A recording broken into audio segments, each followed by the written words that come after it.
Porque la vida en rosa no es real.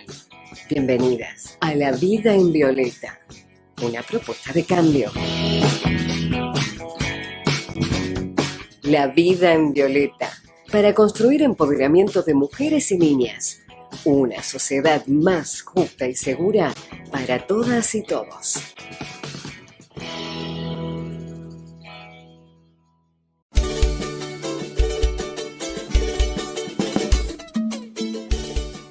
Hola, muy buenas tardes, bienvenidas y como digo siempre, ¿por qué no? Bienvenidos a una nueva emisión de La Vida en Violeta. Doy la bienvenida a las madres protectoras que nos acompañan, a las participantes que nos acompañan, y el tema de hoy es un tema muy personal, muy privado diría yo, pero que debe ser visibilizado de una vez por todas. Que hoy vamos a hablar de divorcios conflictivos.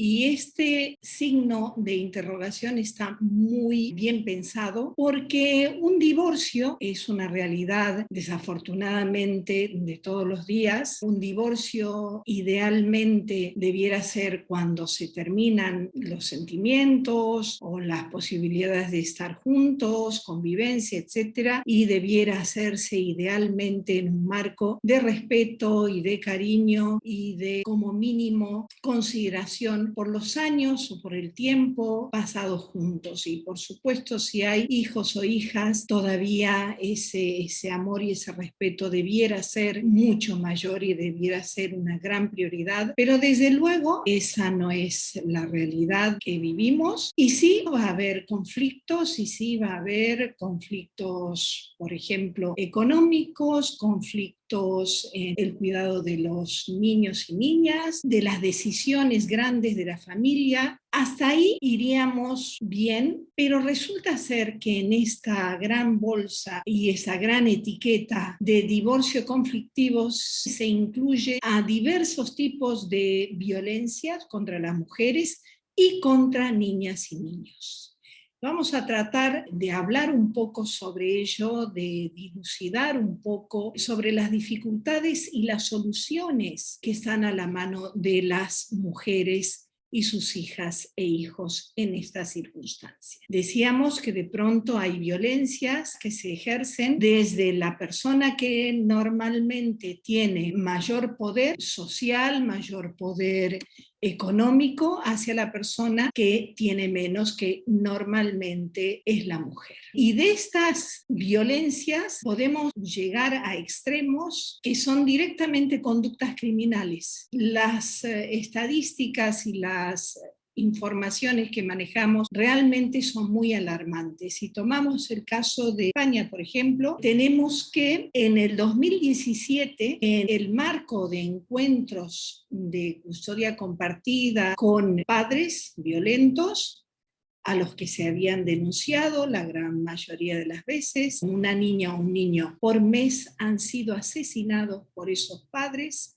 en el marco de las visitas de fin de semana o de vacaciones. Entonces estamos hablando ya de conductas criminales. Es terrible esta situación y desde luego tiene que haber una solución, y hacia eso yo creo que nos vamos a encaminar. Quisiera enviar un gran saludo a las compañeras que se suman a esta reunión de Zoom. Un gran saludo también a la gente que nos está siguiendo desde Facebook Live en La Vida en Violeta y en mi perfil de Facebook, mi perfil personal. He extendido la duración de esta emisión justamente para poder dar espacio a comentarios y testimonios de madres protectoras quienes pueden completar muchísimo la visión que nos van a dar las participantes en el panel. Después de haber pasado los videos del panel, las voy a invitar a que den su testimonio o que hagan los comentarios que consideren pertinentes en una media de 2 a 3 minutos para que todo el mundo pueda participar.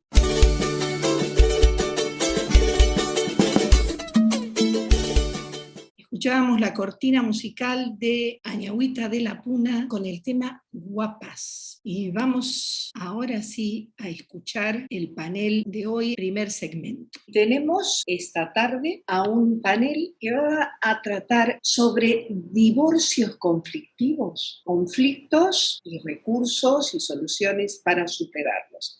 Le damos la bienvenida a Laura Franco, abogada de familia, profundamente feminista y una de las abogadas más brillantes y con perspectiva de género más realista y más justa que conozco. Muy buenas tardes, Laura. Qué gusto tenerte en La Vida en Violeta nuevamente. Hola Verónica, buenas tardes a vos, al panel y a tu audiencia. Tenemos también a Sonia Vaccaro, psicóloga, autora, especialista, la especialista en este atroz fraude del patriarcado, lo que han denominado síndrome de alienación parental, el SAP, y en estos momentos especialista, para mí también la más brillante especialista del tema de violencia vicaria que nos va a explicar en su momento en esta tarde Sonia. Qué gusto tenerte nuevamente con nosotras. Hola Verónica, gracias. El gusto es mío, una vez más que me invites. Encantada de compartir con Laura y María. Y contigo, claro. Y tenemos a una invitada, María Sevilla, quien es madre protectora. Definimos a madre protectora aquella madre que por proteger a su hija o hijo ha sido objeto de distintos tipos de violencia. Qué gusto tenerte con nosotras. Hola a todas, muchas gracias. ¿Qué es divorcio conflictivo? Si es una etiqueta multiuso para hacer pasar distintas violencias a las mujeres y a sus hijas e hijos, ¿qué es un divorcio conflictivo? ¿Cómo debiera ser un divorcio? ¿Hay divorcios que no lo son? La perspectiva que yo te puedo dar es que en toda separación, no solamente en el caso de divorcio, sino también en los ceses de las uniones convivenciales, y es importante hablar de las uniones convivenciales, Verónica, porque en los tiempos que vivimos son muchísimas las parejas que decidieron no contraer matrimonio y en consecuencia cuando cesan la convivencia surgen problemáticas muy parecidas. Si cesara un matrimonio o cesa la convivencia de dos parejas, de dos personas que decidieron vivir en pareja, pero con un proyecto de vida en común, que es lo que el punto que unifica a matrimonio y unión convivencial. Ese proyecto de vida en común que desaparece y en consecuencia viene. Si estamos hablando de un matrimonio, el divorcio. Y si estamos hablando de una unión convivencial, el cese de la unión. Con diferentes efectos jurídicos, pero si hay hijos como consecuencia de esa relación de pareja que hubo previo al conflicto, hay puntos comunes, sea una unión convivencial o sea un matrimonio que se está por divorciar. Y vinculado al tema que se va a tratar hoy sobre violencia vicaria, sobre el inexistente síndrome de alienación parental, yo creo que acá lo que hay que hacer foco es en los divorcios y en los ceses de uniones convivenciales, donde surgen conflictos relacionados fundamentalmente con la responsabilidad parental de los hijos, que en el caso de España tengo entendido que el concepto es custodia de los hijos, en nuestro país es responsabilidad parental. Llámese, fundamentalmente relacionado con el tema que van a tratar hoy, el cuidado personal de los hijos, es decir, con quién van a tener su centro de vida los hijos y las hijas de ese matrimonio o de esa pareja. Pero también surgen conflictos en otros niveles, como por ejemplo, si no hay acuerdo en relación a la forma en que van a ser repartidos los bienes habidos durante la unión convivencial o durante la comunidad de bienes, o con respecto a los alimentos, ya sea para uno de los convivientes o para uno de los integrantes del matrimonio, o los alimentos en relación a los hijos. Entonces, hay distintos niveles de conflictividad que surgen cuando se produce el cese del proyecto de vida en común. Por eso yo también digo que más allá de que se utilice como latiguillo el concepto de divorcio conflictivo para tapar un montón de otras situaciones que tienen un nombre y un concepto bien definido, como más adelante Sonia hablará de violencia vicaria, que es una de las cuestiones más extremas en cuanto a la violencia que puede recibir una mujer, juntamente con la violencia o el ataque a la vida de la mujer. La violencia vicaria también es de una violencia extrema, y me parece que utilizar el término de una manera tan genérica es justamente ponerle un velo a un montón de situaciones que se dan, que pueden ser en el ámbito económico, en el ámbito patrimonial, atacar directamente la integridad física, sexual, psicológica de la mujer, o la integridad física, sexual y psicológica de los hijos, que es gravísimo. Entonces, hay que ser muy cuidadosos e hilar desde el punto de vista del derecho bien finito a efectos de evitar caer en esta generalización de divorcio conflictivo. Absolutamente. Y en esta normalización de las violencias extremas que a veces llegan incluso hasta conductas criminales en una bolsa de divorcios conflictivos, ¿no? Sonia, tu opinión. Vamos a ir a un primer tema musical. Estamos tan, pero tan inmersos en estos conceptos machistas que he elegido como primer tema musical. Ustedes saben que yo tengo 3 temas musicales por programa. Uno es a nivel mundial, otro es a nivel latinoamericano y otro es del norte o jujeño. Y este primer tema musical es un tema musical basado en una leyenda, en una tradición griega antigua, de la Grecia antigua, que se llama Menusis. Y yo le escuchaba siempre y nunca le presté atención a la letra. Menusis es un hombre que va a la taberna con sus amigos y uno de los asistentes en la taberna le dice: tu mujer es muy linda. Estaba en el pozo sacando agua y ella me dio agua. Entonces Menusis, totalmente borracho, va a su casa, vuelve a su casa, la asesina y al día siguiente, por supuesto, lamenta esto. Fíjense que esto está absolutamente normalizado. Escuchemos esta maravillosa interpretación de Irene Papas con música de Vangelis. Estás escuchando La Vida en Violeta.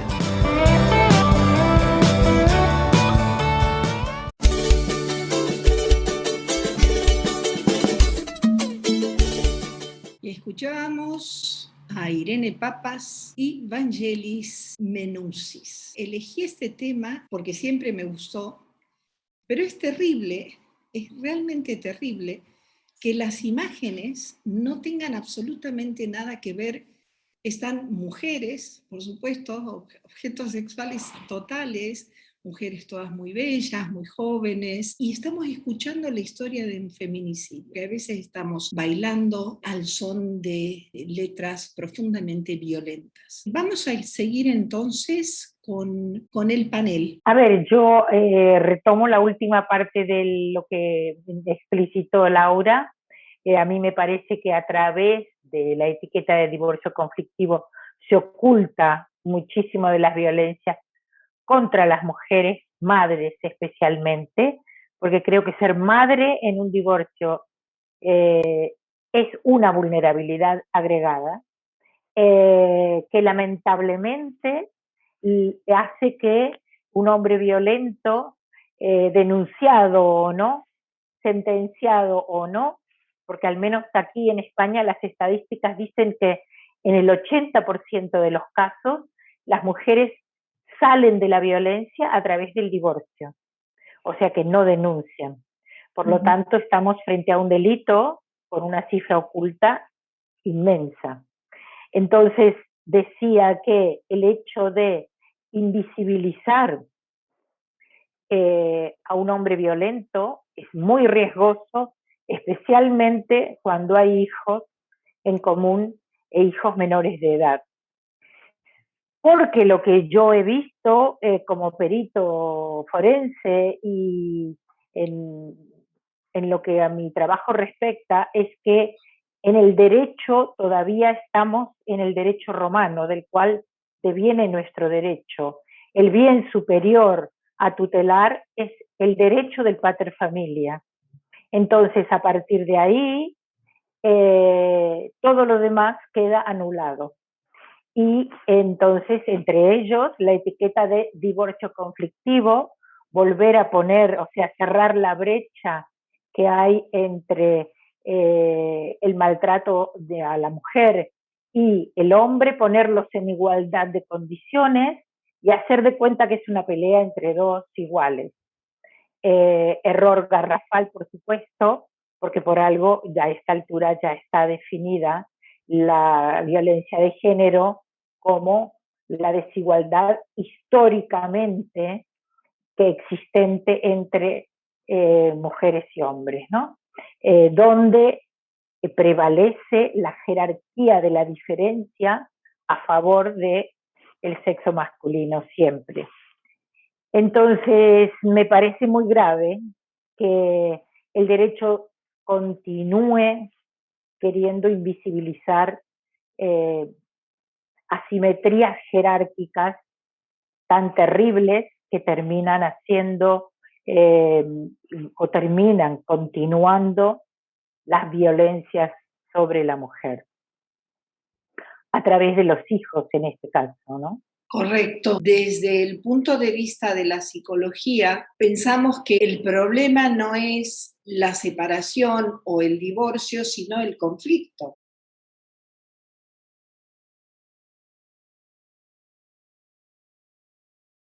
Para los miembros de las personas que se van a separar. Exacto.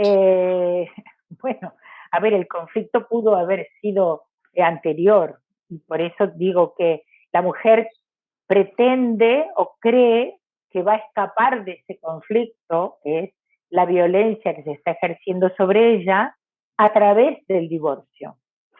Y ahí es cuando queda atrapada en una trampa, valga la redundancia, al tener hijos menores de edad. Porque la justicia va a hacer prevalecer los derechos del paterfamilia por encima de los derechos de ella e incluso por encima de los derechos de niñas y niños, por supuesto. A partir de ahí se suceden un montón de violencias extras que van a utilizar a los hijos para continuar el maltrato sobre la madre. Esa es exactamente la violencia vicaria que se produce luego del divorcio y que utiliza a los hijos para seguir dañando a la mujer. Cobran miles de formas. ¿Y por qué puede utilizar a los hijos? Porque el problema no es que un violento quiera utilizarlos, el problema es que los puede utilizar, porque la justicia además, él sabe que está dispuesto a darle y hacerle prevalecer sus derechos por encima de cualquier otro. Entonces se los da servidos para que los utilice como objeto, porque estamos hablando de un individuo, no un padre, estamos hablando de un individuo que no empatiza para nada con esos niños. Los está y los va a seguir utilizando como objetos para seguir maltratando a esa mujer a la que ya maltrataba, seguramente. Y entonces, ahí, con esa arma en la mano tan poderosa, te imaginas que no solo no termina de continuar el daño y ejercer su poder, sino que se le incrementa. Y bueno, su objetivo último es la mujer. La diana está sobre la mujer. Ese es el centro a donde él apunta. Los hijos son objetos para este individuo.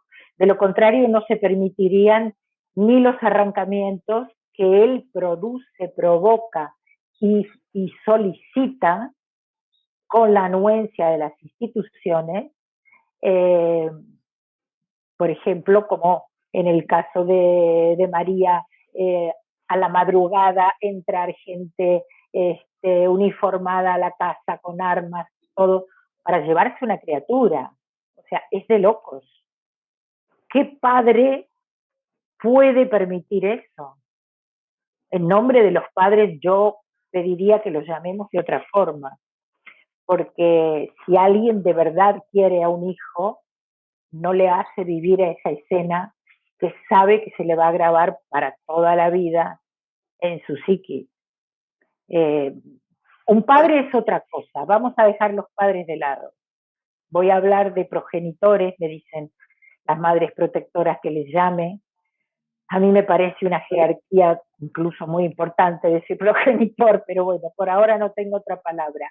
Pero de verdad, son seres que no empatizan para nada con sus hijos, que no son sus hijos, para él son objetos, eso hay que tenerlo claro. Objetos de chantaje y objetos de armas arrojadizas en contra de la mujer, ¿no? En todo sentido, o sea, su centro es la mujer. Él está dispuesto a pasar por encima de lo que sea, incluido una criatura que biológicamente será su hijo, pero no le importa nada, incluso haciéndole vivir momentos que son aberrantes. Imaginémonos adultos que nos despierten a la madrugada, ruidos, gente, cosas. Nosotros venimos de un país donde hubo terrorismo de Estado y de verdad esas cosas son alucinantes cuando sucedían. Pero imagínate una criatura que vive eso. ¿Qué padre o qué individuo puede permitir grabarle eso en la historia de su hijo? Si lo quiere, ninguno. ¿Y en qué sociedad estamos viviendo que de pronto esto se da a nivel institucional? Porque como bien dices, antes de la separación o del divorcio había conflictos y probablemente violencias, pero luego el violento se da cuenta que hay todo un sistema que está a su favor y que no va a escatimar medios ni va a reparar en sufrimientos y traumas de niños, etcétera, etcétera. Por eso es que se anima a hacer esto, es que puede hacer esto. En la violencia vicaria tiene que haber un cómplice o varios que son las instituciones. De lo contrario, el violento no podría jamás hacer lo que hace. Absolutamente. Vamos a volver al concepto y ahora, si te parece, vamos a hablar con María, que es una madre protectora. Si nos pudieras dar tu testimonio, María, por favor. Mi hijo y yo llevamos 2 años sin vivir juntos. Nuestro arrancamiento se produce porque descubro muchos años atrás una situación de abusos. En el momento en el que me entero de que mi hijo es un niño abusado sexualmente por su padre biológico, impido todo el contacto y a partir de ahí todo un sistema judicial activa una maquinaria completamente imposible de salir de ahí, o sea, no hay forma de salir. Y al no entregar a mi hijo, pues huimos y nos pusieron en búsqueda y captura y se presentaron en nuestra casa a las 2:20 de la madrugada, 16 agentes a punta de pistola, en ningún momento bajaron la pistola y a mí me llevaron detenida y a mi hijo se lo llevaron con su verdugo. Así es. María, ¿y qué pasó después? Porque tomaste distintos pasos para poder proteger a tu hijo. Si nos pudieras contar un poco esa trayectoria. Pues la trayectoria fueron 10 años de litigios judiciales. Denunciaron los médicos, los pediatras, los psiquiatras, los psicólogos, el colegio. El niño, intenté por todos los medios que judicialmente se le protegiera, porque en ningún momento la intención, no tienes otra intención, o sea, la única intención es proteger. Te da igual si va a entrar en la cárcel, si no, si tiene que indemnizar, si no, lo único que te importa es proteger. Es que te daría igual que no entrar en la cárcel con tal de que tu hijo estuviera protegido, pero el sistema judicial en el Estado español bueno, es que el porcentaje de personas que entran en la cárcel por esto o que acaban siendo condenadas desde... Nosotros no conocemos de los casos de nuestro entorno, no conocemos ningún caso de ningún padre que haya sido denunciado y acabe condenado. Entonces no hay forma de escapar. Y la maquinaria judicial te obliga y te exige, aún a pesar de que los médicos, aún a pesar de que el colegio, de que todos los profesionales y todo el entorno que rodea a nuestra familia y a mi hijo en concreto adviertan de la situación de riesgo en la que pondrían a mi hijo si finalmente acabara viviendo con su padre, no importa. No importa porque tú eres una madre que no obedeces al sistema, porque es un pobre hombre al que tú le has dejado sin tener su posesión, que es su hijo, y tú porque tú sigues siendo de su posesión porque controla dónde vives, dónde no vives, no te puedes cambiar de ciudad sin pedirle permiso, no puedes cambiarte de trabajo porque él controla tu vida, ¿no? Entonces es la forma de tenerte bajo control y con la total impunidad y el apoyo del sistema judicial. Y entonces, como no hay forma de salir, pues en el momento en el que ya te dicen te voy a quitar al niño y efectivamente te lo quitan por resolución judicial, pues en mi vida no había otra opción. Bueno, pues entonces tendrán que encontrarnos y activamos toda una forma de huida.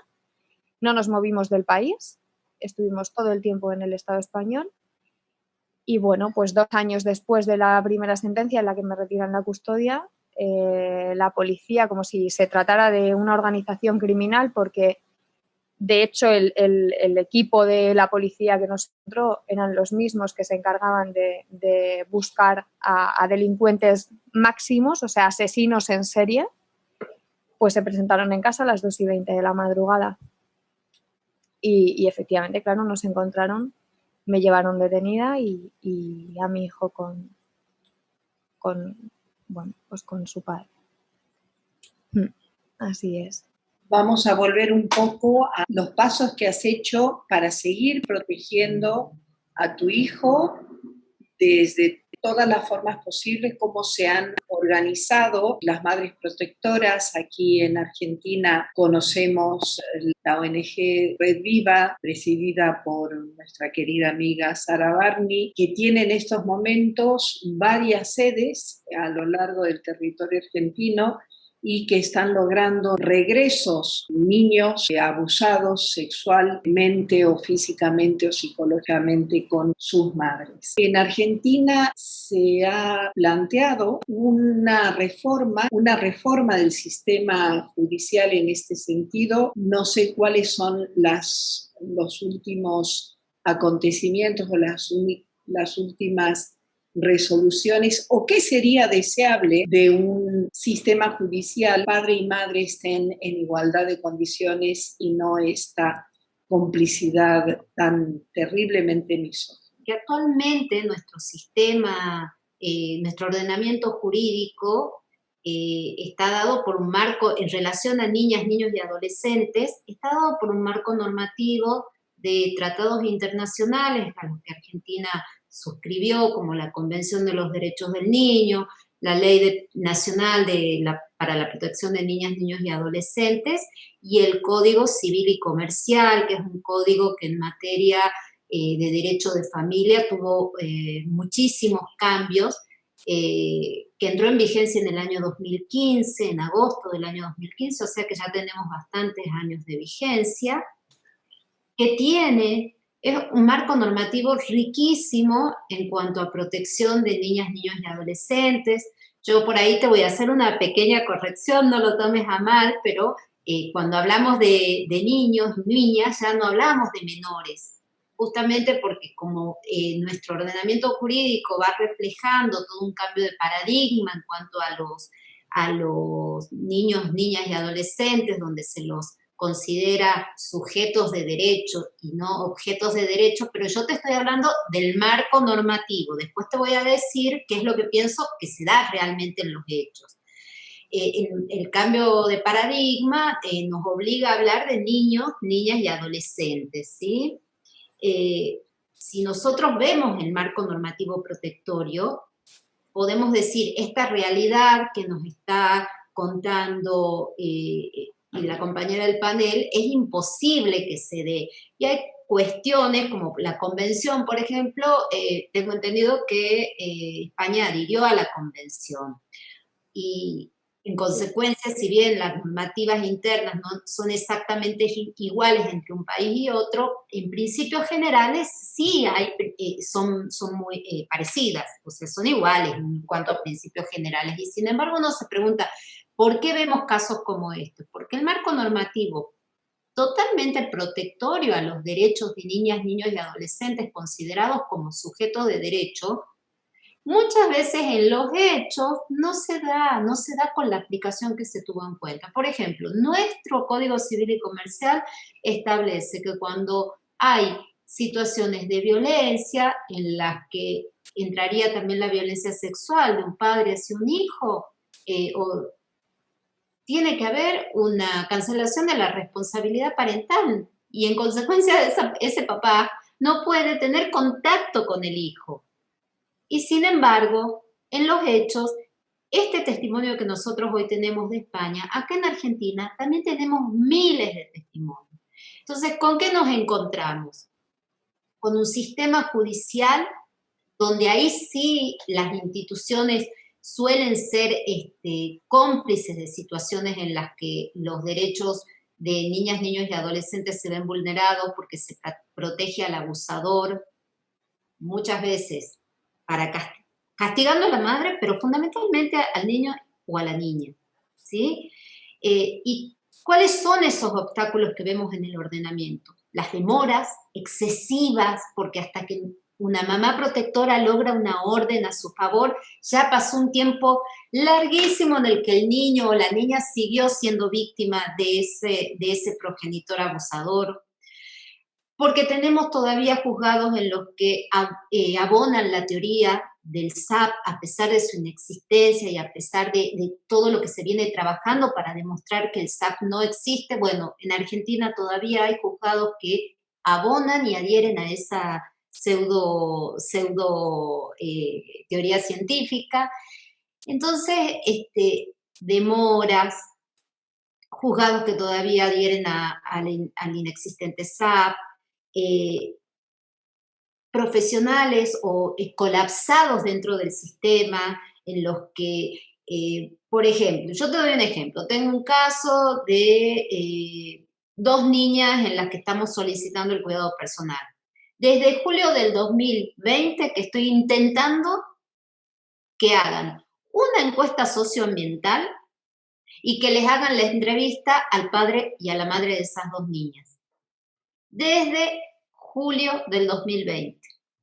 Cuando logré hace 2 semanas que me fijen un turno en el equipo interdisciplinario, vino un aislamiento de la profesional que lo iba a hacer y de nuevo se corrieron todos los turnos. Entonces, el sistema se vuelve cómplice. El ordenamiento jurídico protectorio está, pero cuando lo llevamos y tenemos que aplicar y tenemos que solicitar que un juez lo aplique, acá ella me parece que me va a poder dar el ok de que en España pasa lo mismo. Te sentís como en una carrera de obstáculos y constantemente, y si encima tenés el agravante de que te tocó un perito que está desbordado de trabajo, ¿y con qué profundidad se encaran esas pericias?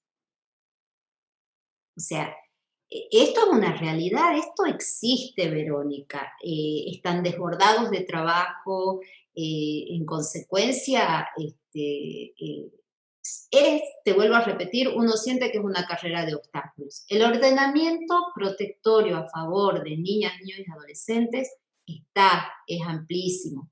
El problema existe y yo veo el obstáculo en cuando ese ordenamiento lo tenés que aplicar a los casos en particular.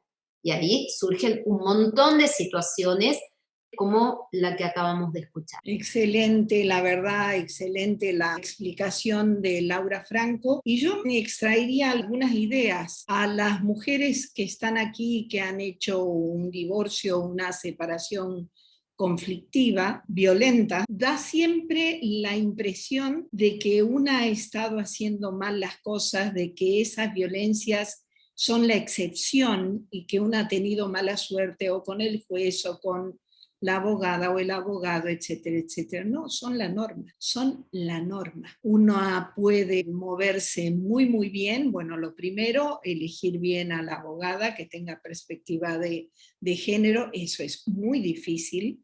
Real, ¿no? Porque de bocas para afuera, sí, que realmente lo sienta y tenga esa convicción, es muy, muy inusual. Y es la norma y debe dejar de ser la norma.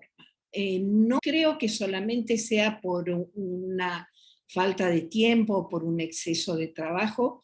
Creo que hay una actitud misógina, luego lo vamos a ver un poco, creo que lo dice Sonia Vaccaro. Hay una actitud misógina que debe cambiar ya porque son demasiados los niños y niñas, demasiadas las madres que están en bancarrota económica, en bancarrota emocional. Aquí nos comentan, tenemos varios comentarios. Sara Barney dice, tremendo lo que ocurre en los juzgados de familia. Gracias por el espacio de las participantes por esta exposición. Carolina dice que el tema musical era muy bello, realmente lo es, pero bueno, como mencionábamos antes, las imágenes no tienen nada que ver con el sentido de la canción, ¿no? Al revés. Y es así de invisibilizada la violencia más extrema como el femicidio. Sara también dice, los progenitores en Argentina tienen esa impronta, arrancan a las y los hijos como cosas, violencia vicaria invisibilizada. Delfina dice, el sistema judicial es machista y patriarcal. Yo creo que desafortunadamente en todos lados, con distintos grados. Luego es gravísima la ideología del SAP, que aplican sistemáticamente y lo nombran sin pudor alguno. Algunos son más astutos y empiezan a utilizar eufemismos, pero igual es lo mismo, ¿no? Marcela dice, en Chile pasa lo mismo.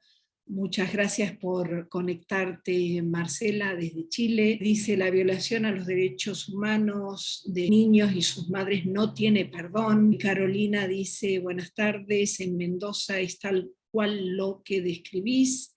Y Natalia dice, en Córdoba, Argentina, son gravísimas irregularidades con las que se manejan, desprotegen a los y las niñas. Solo se acuerdan de los derechos de los y las niñas cuando tienen que arrancar a los mismos de los hogares protectores. Una piensa, nunca se ocupó de sus hijos, no sabía ni siquiera cómo se llamaba el pediatra, no va a ser problema, ¿no? A la hora del divorcio. Por supuesto que lo hace.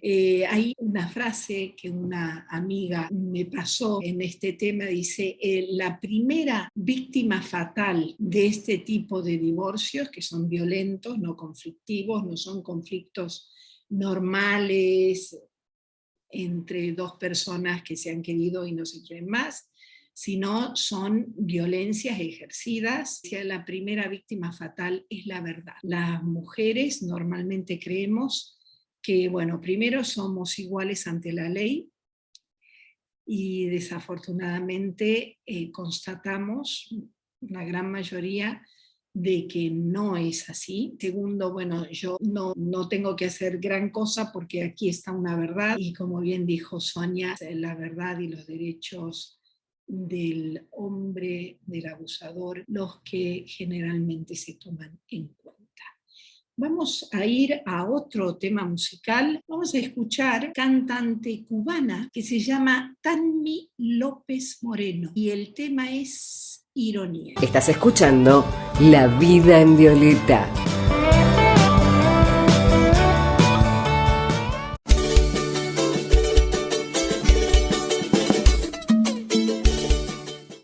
Escuchábamos a Tanmi López Moreno en Ironía. Vamos a seguir con nuestra emisión de La Vida en Violeta. Dice Florencia Red Info. A todos, así es, las madres protectoras somos violentadas no solo por las exparejas, sino por un sistema de tortura, totalmente de acuerdo, que nos toma de locas y despechadas, aun cuando hayamos sido nosotras las que pidamos el divorcio. Eso es muy, muy curioso. Muchas veces, sigue Florencia, tenés informes médicos y psicológicos que acreditan abuso y aún así no se nos cree y se nos denuncia y castiga. Muchas les aplican la ley de impedimento de contacto y se les quita los hijos, sus hijos. En Argentina se aplica la ideología de SAP, realmente terrible y triste. Y Marcela dice, gracias Vero por la invitación, no deja de doler el alma al ver que la verdadera pandemia es la violencia hacia las mujeres, madres y sus hijos. Absolutamente de acuerdo. Sigamos entonces con... Yo recuerdo el caso de Verónica Sofer, una mujer argentina que falleció hace unas semanas. También hicieron un procedimiento así, aprovechando que ella se estaba haciendo diálisis. Vinieron y entraron a su dormitorio. Ella no podía moverse y se lo sacaron a punta de pistola, esposado al adolescente de 14 años. Verónica murió sin poder reunirse con su hija. Vaya un recuerdo hacia ella, porque como bien dicen las tres, esto no es una cuestión de mala suerte, no es un caso aislado, es una cuestión estructural y es una cuestión también de educación. En Argentina tenemos la ley Micaela, que se supone que debe instruir a todos los funcionarios del Estado sobre violencias contra la mujer. No sé hasta cuándo habrá que esperar para que empiece a extenderse y a calar en la sociedad y especialmente en un medio tan tradicional y tan misógino como el sistema judicial. Sonia, entonces, esta violencia vicaria, ¿cómo una madre protectora se defiende de ella y defiende a sus hijas, sus hijos? ¿Cuáles son los recursos psicológicos? ¿Qué armas, qué recursos debe tener una madre que quiera protegerse a ella misma y a sus hijos o hijas? A ver, primero saber que existe. Segundo, no pensar que el divorcio va a poner fin a la violencia que viene padeciendo. Lamentablemente, insisto, con que ser madre de hijos menores de edad frente a un maltratador es un aditivo de vulnerabilidad. Con lo cual, las armas que tiene, no me gusta hablar el término armas, pero el asociarse, el asociacionismo, es algo que las puede empoderar y las ayuda. No casualmente a María y el grupo de madres que se unieron atacaron ese asociacionismo, llegándolas a culpar hasta poco menos que de banda terrorista, porque saben que ese es el modo de empoderamiento que tienen las madres que quieren protegerse de un sistema que se les viene encima y que aparte es absolutamente bizarro, porque aquí estamos hablando de una ideología patriarcal que no se va a cambiar con una ley Micaela o ninguna formación que obligue a lo mejor en 20, 30 horas a impartir una serie de conceptos. No solamente, esto es un trabajo que debe ser continuo, permanente, constante y transversal. Tiene que estar incluida todas las áreas, toda la sociedad.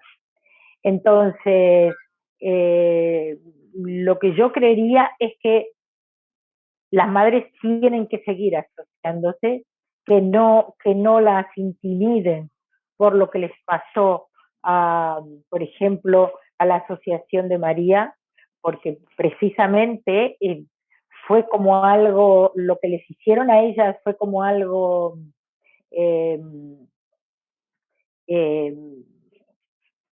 ¿cómo se llama?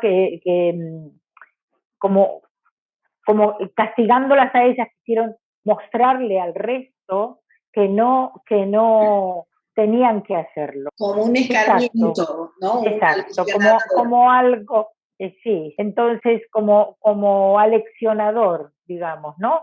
atacarlas a ellas y de esa manera tan extrema como María y sus compañeras lo cuentan, fue una forma de aleccionar al resto y decirles patriarcalmente que sea la última vez que desobedecen. María, como Juana Rivas, como otras mujeres que han querido proteger a sus hijas o hijos y la única salida que vieron fue a lo mejor esconderse o salir o no entregar como la justicia lo obligaba, esos castigos son terribles. La justicia les está aplicando unas penas que no se las aplica ni a un violador. O sea, de verdad es una cosa extrema, pero bueno, es un castigo patriarcal. Están siendo quemadas en la hoguera, en la plaza, al mejor estilo del medioevo. Entonces, de verdad que, pero paralelamente yo estoy pensando en el otro, en el pater familia protegido por el sistema. ¿Qué padre puede querer, padre de verdad, puede querer que la madre de su hijo protagonice semejantes escenas? Cuando la madre de cualquier niño que lo ha criado y lo ha parido, etcétera, no voy a hablar de las excepciones, estoy hablando de la regla, es un sostén fundamental para cualquier niño. Por eso yo no estoy de acuerdo con separar niños por un lado, castigo a la madre por el otro, porque el castigo a la madre es un castigo directo a los niños. La madre es un sostén fundamental. Un padre que de verdad quiere a sus hijos jamás ataca a la madre, porque es atacarle la línea de flotación a una criatura, si ponemos algún ejemplo. Por lo tanto, a mí me parece que el sistema falla y no por falta de tiempo, como a lo mejor decía Laura, queriendo quitarle un poco de hierro al asunto de algunos peritos y tal, porque se tarda el mismo tiempo en escribir castigos contra las madres que de verdad comprenderlas y decir lo que sucede, de verdad. Pero claro, la mirada patriarcal va siempre contraria a las mujeres. Está el mito de la mala madre, que es lo que alimentan estos individuos. Está el mito de la ex mujer pérfida, la que quiere quitarme a mi hijo. Estamos hablando de individuos que nunca se ocuparon de su hijo. O sea, solo a la hora del divorcio pensaron. Pero además, en el caso de María puntualmente, estamos hablando de alguien que además le ha dañado una infancia de modo muy grave. Entonces, eso es cualquier cosa menos ocuparse de su hijo. Luego lo vemos que estos individuos no se hacen cargo del cuidado de los hijos. Generalmente aparece siempre una nueva pareja, una hermana, la madre, etcétera. O sea, ninguno vive solo cuidando a ese hijo que hizo arrancar a esa madre, ¿no? Eso es un fenómeno que se da siempre. Verónica, la contradicción, porque yo te hablaba de que todo el ordenamiento relacionado con la protección de niñas, niños y adolescentes refleja un supuesto cambio de paradigma donde el niño, la niña es considerado sujeto de derecho y por eso ya no hablamos de menores. Y sin embargo, en estas situaciones donde vemos padres que buscan seguir violentando a las mujeres a través de los hijos son considerados objetos. Mirá, y en la aplicación de todo el sistema jurisdiccional, con aquel de que están protegiendo el interés superior del niño, y ese interés superior del niño está exteriorizado porque tenga contacto con ambos progenitores, están dándole la venia, en definitiva, a la actitud de los padres abusadores o violentos que utilizan a los hijos como objetos. O sea, es una contradicción, pero o sea, está el sistema del ordenamiento jurídico y refleja el paradigma de el niño o niña como sujeto de derecho. Pero cuando nos presentamos, nos vemos con estas conflictivas a nivel jurisdiccional, está siendo utilizado por ese padre abusador o ese padre violento como un objeto y el derecho no lo puede ver. En la aplicación la justicia no lo puede ver. Lo que vos remarcabas, y esta mirada patriarcal que nos atraviesa y a todo nivel. Creo que tiene fuerza el derecho romano, de donde venimos, que si bien tiene miles de años, eso sigue en el centro. El pater familia es el que tiene el derecho supremo. Y luego viene el interés superior, entre comillas, de niños, niñas, la ex esposa y el esclavo, como decía antes.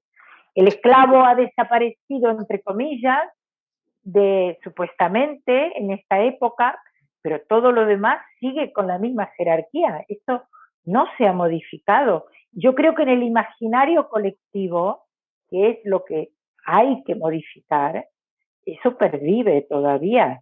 Entonces, es un tema de ideología.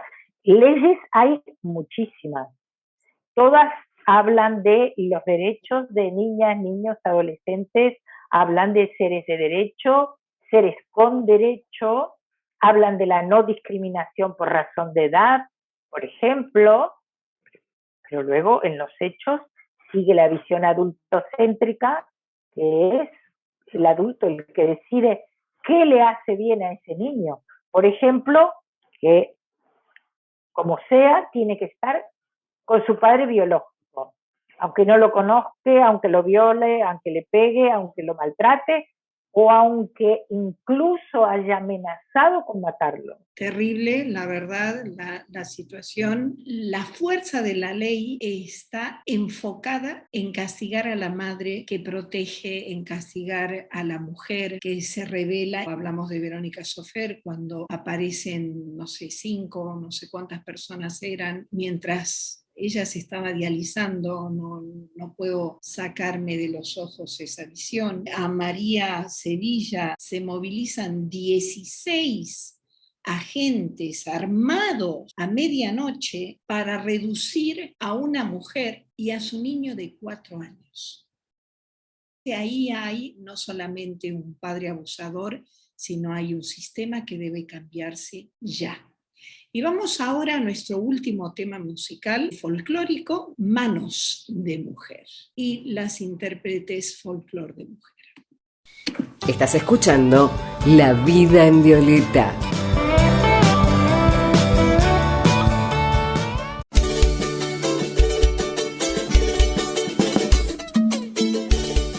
Qué maravilla de canción. Vamos a ver los chats. Dice Florencia que sí, Verónica, por Verónica Sofer, estaba desesperada, buscó ayuda por todos lados y su salud empeoró. Y Florencia añade y terminó sus días sin poder estar con su hijo. Así hay casos donde en Córdoba, Argentina, una mamá se suicidó en tribunales cuando le revincularon su hijo con el denunciado. La mayoría con estrés postraumático, y eso es por años, realmente por años, lo añado yo. Sigue Florencia, una vez me dijeron que es una bomba que cae en tu familia y ya nada vuelve a ser igual, totalmente cierto. Y termina Florencia diciendo una carga con el dolor de enterarse que su hijo fue abusado y se suma la violencia del sistema judicial. Marcela comenta en Chile, una madre estuvo presa 6 días por proteger a sus hijos de quien los violaba y aún no puede verlos. Tenían 5 y 3 años y hace 5 años que no los ve y la jueza los entregó al violador. Carolina, por otro lado, dice, por eso muchas veces las madres protectoras optan por no denunciar, ya que después del violento viene la violencia judicial. Claro, el sempiterno y por qué no lo deja o por qué no lo denunció. Por eso no lo denunció, porque no le creen y porque va a ser todavía peor.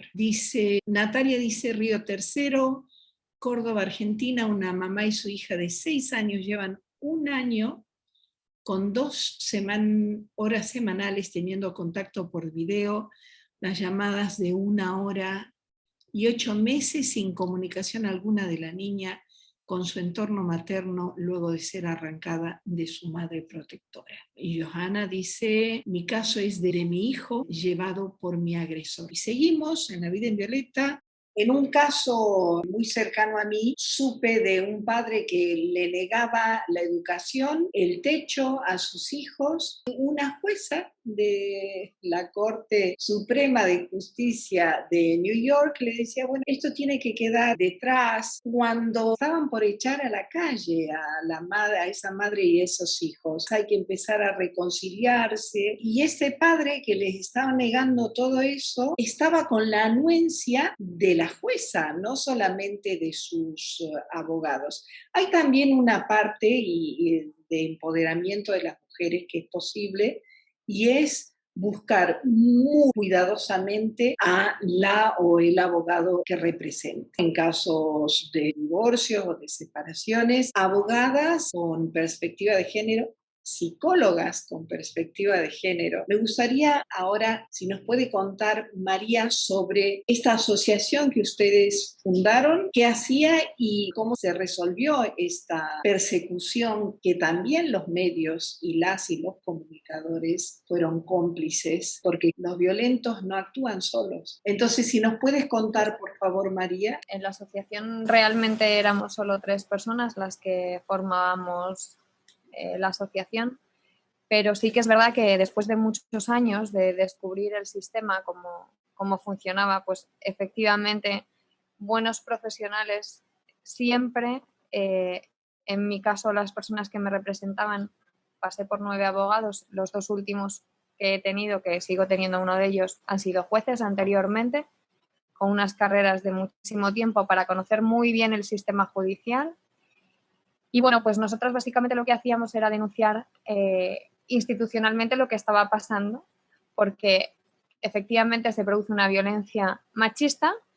Por supuesto, la peor es la violencia vicaria, porque es la que siguen ejerciendo contra nosotras y que además es la que más duele, pero además es que tiene el beneplácito de que se produce la violencia institucional, y contra esta hay que tener muchas armas y mucho tiempo para poder pelearla. Entonces, cuando nos unimos, que efectivamente hay una unión entre mujeres que hemos visto que el sistema lo hace de forma sistemática, ¿no? Pues se consiguen muchas cosas, claro, naturalmente consigues que esto se empiece a visibilizar, se consigue que efectivamente las instituciones empiecen a plantearse, empezamos a estar en mesas de debate, empezamos a aportar a una ley que no existía integral de protección a la infancia, empezamos a exigir y pedir todas las cosas que eran absolutamente necesarias para que nuestras criaturas en su día, cuando denunciábamos, no acabaran arrancadas, y las que habían sido arrancadas que fueran devueltas. Y entonces, como se estaba consiguiendo mucho, avanzar mucho y se estaba visibilizando mucho, pues la mejor forma de visibilizar es convertirte en una criminal, venderte como si fueras una terrorista, y entonces toda la credibilidad que tenías y toda la veracidad que tenía ese testimonio y la realidad que le estaban pasando a nuestras criaturas, pues queda en eso. Es una mentira, y encima son criminales que se dedican a destrozar la vida de los pobres hombres, ¿no? Ya no solo eres la mala madre, bueno, es que además dentro de la asociación no solamente denunciaron a las madres como parte de la organización criminal, es que dentro de esa denuncia policial estaban los mejores profesionales, que además Sonia trabajó con uno de ellos en el informe que se hizo para el Consejo General del Poder Judicial, que es uno de los psiquiatras, igual que Sonia, de los más expertos que hay en el SAP. Entonces, como trabajaba en la pública, pues era la forma de atacar al sistema público. O sea, fue un entramado y ha sido un entramado que está costando mucho desentramar, ¿no? Porque atacaron a los mejores profesionales públicos para que ningún médico de la pública se atreviera a denunciar. Estamos hablando de una de las personas que más sabe del SAP. Entonces, todos los profesionales que eran capaces de hablar del SAP pertenecían a esa parte de criminalidad, ¿no? O sea, era una forma de criminalizar, incluso aprobar el SAP. Se denunciaron pediatras, estamos hablando de pediatras de la Asociación Española de Pediatría, la vicepresidenta de la Asociación Española de Pediatría, que además era una pediatra que se encarga de formar a todos los pediatras en detección de abusos. O sea, imaginaros la trama, ¿no?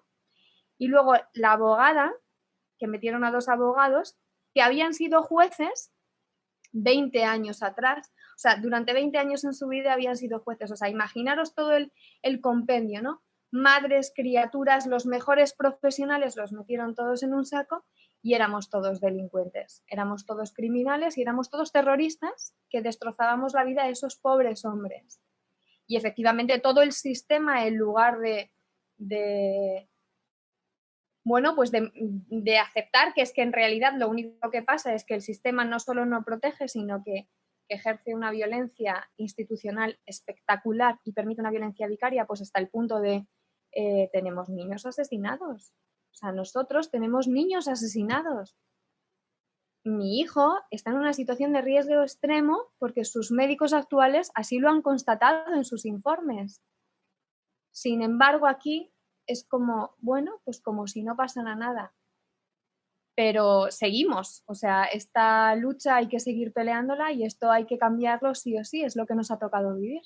Mil gracias, María, y no sé por qué cuando hablabas me vino a la mente una imagen que puse en la emisión anterior de La Vida en Violeta en homenaje a las Madres de Plaza de Mayo. Es una foto muy emblemática.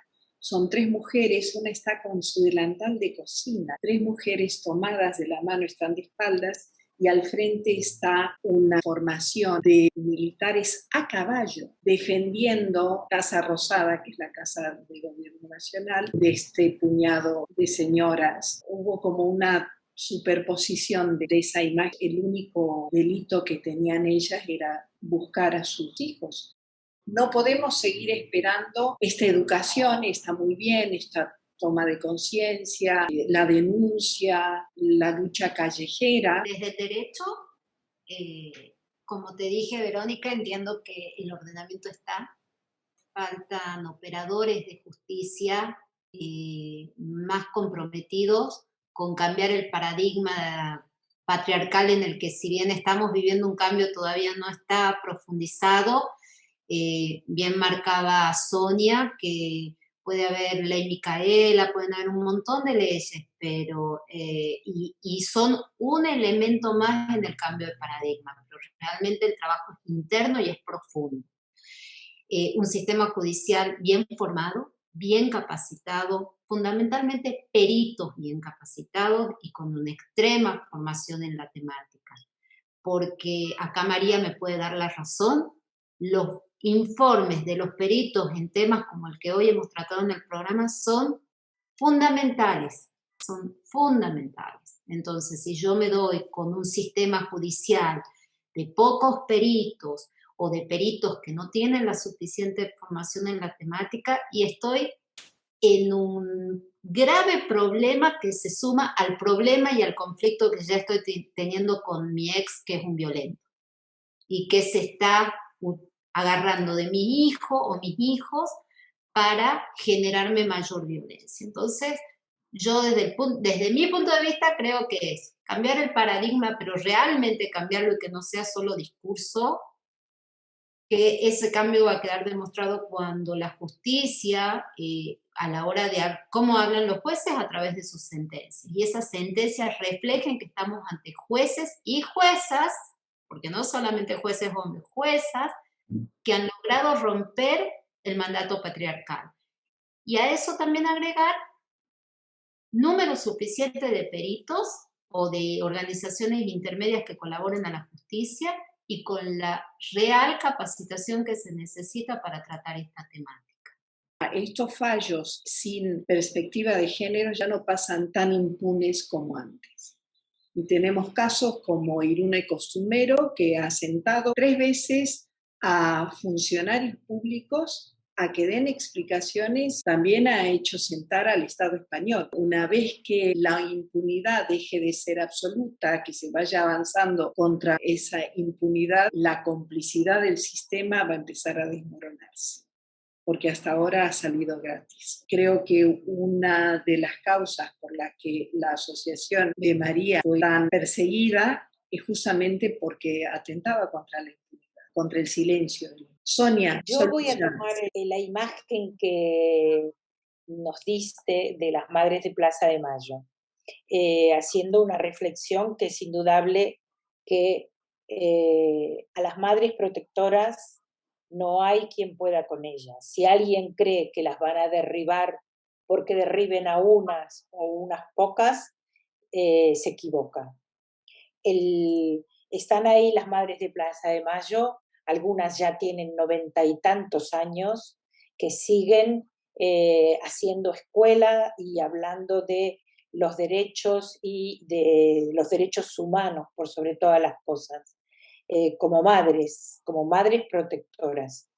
Entonces, yo les diría a mujeres como María, como Irune, como todas las madres protectoras que tienen una fuerza y de verdad una fortaleza extrema, que se alimenten continuamente unas a otras, que se apoyen, que no rompan el asociacionismo. Ese es su fuerza principal, y yo creo que, como decía Galeano, el miedo del hombre violento es a la mujer sin miedo, ¿no? Con lo cual, para mí, la solución pasa por reforzarlas todas y todos los que podamos, apoyar y reforzar a esas madres que se asocian cada día y todos los días. Y diría que no dejen de hacerlo, que se alimenten unas a otras cuando una está más débil, que se apoye en la otra y así sucesivamente. No van a poder con ellas. Eso la historia lo ha demostrado. No es algo que se me ocurra a mí de modo hiperoptimista, pero de verdad que aquí está en un grave problema el patriarcado si cree que a través de que ataque a las mujeres madres va a poder lograr algo. Podrá algo con algunas, pero seguro que de esas algunas, como decían las Madres de Plaza de Mayo, van a surgir 4 más, por cada una de ellas que caiga tal vez, ¿no? Así que nada, yo, María, todo mi apoyo a todas las madres protectoras y a seguir. Mil gracias, Sonia. María, las palabras para cerrar este panel, ¿qué mensaje querés enviar a la sociedad en general? Para nosotras que el tiempo es muy importante, ¿no? Porque para nosotras nuestros hijos y nuestras hijas están en una situación de riesgo. Para nosotras es muy fácil y es muy sencillo la solución. La solución es interés. Interés político, interés social. Si hay interés, las cosas se cambian. Nosotras, porque seguimos unidas y porque estamos juntas y porque no nos van a parar, eso está clarísimo, estamos haciendo una movilización de la que contamos con muchísimos apoyos. Es cierto que ahora mismo hay muchos más apoyos que nunca antes. A pesar de todo lo que pasara con la asociación y a pesar de todo lo que pasara, nos hemos reagrupado. Hay muchas más asociaciones juntas y unidas en la misma lucha, y la intención es, pues efectivamente, interés. O sea, si hay interés en que nuestros hijos sean devueltos al lugar donde tienen que estar, esto se soluciona de un día para otro. Es tan sencillo como admitir el error y devolverlos en su casa. Si hay interés, como una ley de amnistía, si hay interés, esto se puede hacer. No vamos a parar. Entonces, tardemos lo que tardemos. Mil gracias. Hemos llegado al final de nuestra emisión prácticamente. Agradecerles profundamente por su tiempo, por este compartir generosamente su sabiduría y su esperanza. Mil gracias, Laura Franco, mil gracias por haber estado con nosotras. Sonia Vaccaro, un lujo siempre tenerte. Y María Sevilla, un abrazo sororo, solidario a vos y a todas las madres protectoras de España, de tu asociación. Un abrazo a todas. Quería darles buenas noticias antes de los comentarios, aunque ya hemos estado haciéndolo. Primero, Irune Costumero ha hecho que el Estado español se siente y dé explicaciones a la ONU, porque logró que la relatora de la ONU pueda acceder a su caso y el Estado español tuvo que dar explicaciones. Unas explicaciones que podrían ser mucho mejor, por supuesto, pero que sin embargo sienta precedente. Y les cuento que la misma Irune Costumero, a quien tuvimos en La Vida en Violeta, va a llevar a juicio, escuchen esto, a juicio penal en junio contra la Diputación de Vizcaya, que es donde ella vive, por arrebatar su hija a Irune Costumero. La ONU, el Ministerio de Igualdad y el Congreso, en el debate sobre la ley de infancia, han solicitado que la menor vuelva con su madre, a la que le quitaron a su hija por el ya prohibido síndrome de alienación parental. Y es el 8 de junio va a comenzar este juicio penal estamos hablando. Con esto se termina la impunidad y con esto se termina la complicidad y se pone un freno muy grande a los abusos de los violentos. El 7 de junio comenzará el juicio contra el servicio de menores de la Diputación de Vizcaya por arrebatar por la fuerza a su hija a Irune Costumero por el prohibido síndrome de alienación parental. La audiencia provincial ha reservado 3 días para el juicio, 7, 8 y 9 de junio respectivamente.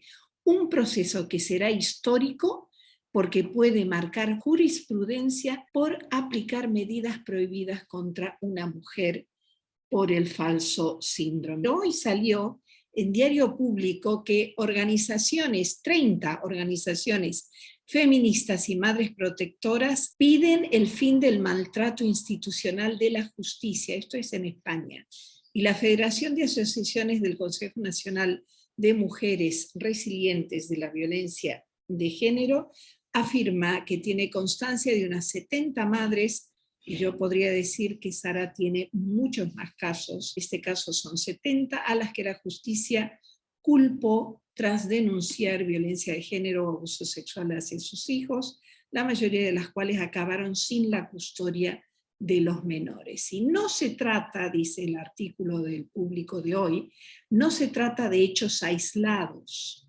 o de mujeres que por algún motivo han tenido malas experiencias en el sistema de justicia.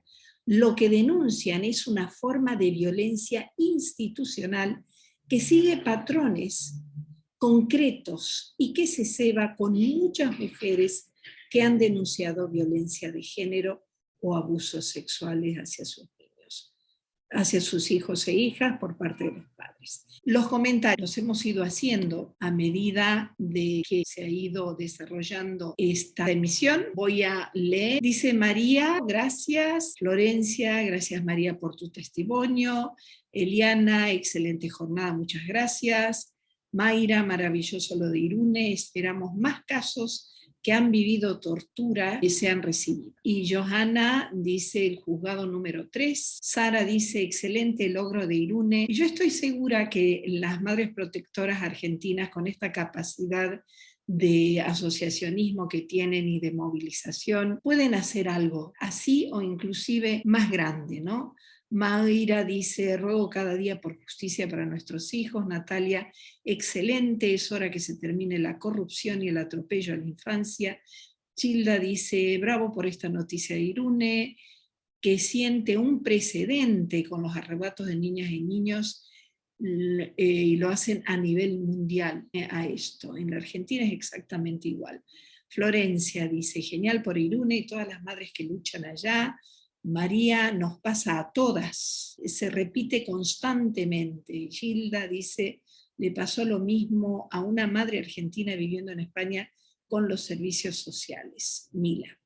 Y Sara dice, todas están muy complejas, quizás lo más gráfico es lo de Johanna. Johanna, ¿quieres hacernos un comentario? Levanten la mano las que quieran hablar, unos 2-3 minutos. Te escuchamos. Sí, mi caso es, como le dije, es algo ilógico. Estamos trabajando con Gabriela López, Sara Barney. El juzgado no me da respuesta, no me dieron mi hijo al señor que fue mi expareja, agresor. Me ha maltratado mucho por 7 años y hace 3 meses que no veo a mi hijo, no sé nada de mi hijo tampoco. Me han puesto cartel de mala madre, cosa que nunca lo he hecho, así que nada. No puedo creer, no sé qué más decir porque es repetir todos los días lo mismo y nada, quiero a mi hijo.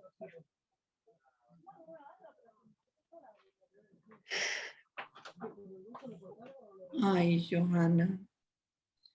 Te mando un gran abrazo, Sororo, y estás en buenas manos. Sara es alguien que ha logrado milagros. Vamos a dedicar, de todos modos, vamos a dedicar una emisión entera a justamente este tema. Un abrazo solidario, lo siento tanto lo que te está pasando. Creo que recibí toda la solidaridad de todos, ¿no? De todas. Desde Facebook Live, Paola Urquizo dice, celebramos esta iniciativa desde la comunidad de familias monoparentales. Sol, gracias por la iniciativa. Nanu, gracias por tratar este tema. Paola agrega, no solo por el machismo, sino por el sesgo de clase, lo cual hace aún más difícil la resolución de cualquier conflicto, ¿no? Y María Marzano dice, lucha incansable de las mujeres madres protectoras. Y bueno, ya sí que no tenemos más tiempo. Agradecer infinitamente a todas las personas que han hecho posible esta emisión, por supuesto especialísimamente a Sonia Baccaro, Laura Franco y María Sevilla, también a Sara Barney y todas las madres protectoras. Ustedes saben que vamos a seguir con este tema. Esto fue La Vida en Violeta, una propuesta de nuevos enfoques, iniciativas y empoderamiento. Te esperamos todos los martes